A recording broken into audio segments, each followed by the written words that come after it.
ఎవరికి? అంజలి గారు. హాయ్ అంజలి గారు, నా పేరు వెంకట్, 10 TV. హలో అండి. మేము ఫస్ట్ అంటే గీతాంజలి చూసిన తర్వాత మళ్ళీ గీతాంజలి 2 చూడబోతున్నాం.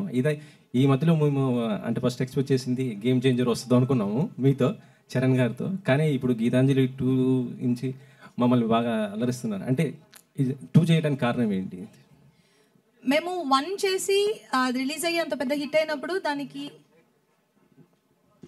గీతాంజలి తీస్తే ఇది పక్కన పెట్టిన దీనివల్లేనా అది బ్లింక్ సరికొత్త ఎఫెక్ట్లు వస్తున్నాయి ఇవాళ గీతాంజలి వల్ల.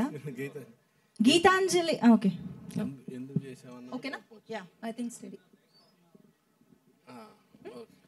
పర్లేదులేండి, మంచి హారర్ ఎఫెక్ట్ వస్తుంది.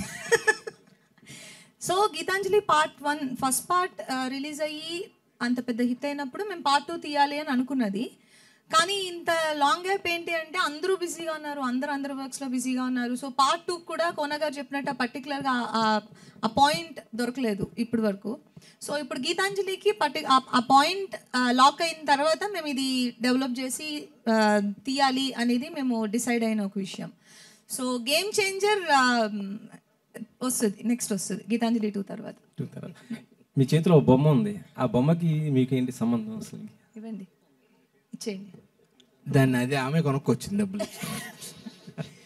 ఇన్వెస్ట్మెంట్ కాదు, తిను యాక్చువల్గా ఒక ఇంపార్టెంట్ రోల్ ప్లే చేస్తుంది మూవీలో. అందుకనే ఒక స్పెషల్ ఓపెనింగ్ అండ్ ఇవిడికనే ఒక ఇంట్రొడక్షన్ ఇచ్చింది. అందుకనే మీరు అది మూవీ చూసినప్పుడు మీరు బాగా థ్రిల్ అవుతారు, మీకు నచ్చుతుంది.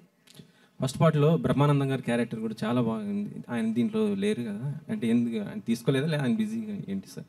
కాదు, అంటే ఇందులో మీరు చూస్తే సత్య, సునీల్ అండ్ ఆలీ వీళ్ళు ముగ్గురు కలిపితే ఒక బ్రహ్మానందం గారు. సో ఆ 1 క్యారెక్టర్ని 3 క్యారెక్టర్స్ చేసాం. ఆ 3 క్యారెక్టర్సే వీళ్ళిద్దరు, Ali, Sunil and Satya. Sin గారు, సినిమా అంటే గీతాంజలి సినిమా చూసిన తర్వాత మీకు లాస్ట్ క్లైమాక్స్లో దిల్రాజ్ గారు ఫోన్ చేశారు కదా, మరి ఆయన ప్రొడ్యూసర్ చేయలేదే, మీరు ఏరే ప్రొడ్యూసర్ చేయించుతున్నారు? ఓ సినిమా చేసాము దిల్రాజు గారితో. దాని తర్వాత కథలు ఉంటుంది, సత్యాన్ని కూడా ప్లాన్ చేస్తాం, సత్యాన్ని కూడా పెట్టి మేము సినిమా ప్లాన్ చేస్తాం. దిల్రాజు గారు ప్రొడ్యూసర్గా ఉంటుంది కథలో, ఉంది అది కూడా. వెంకట గారు నమస్తే.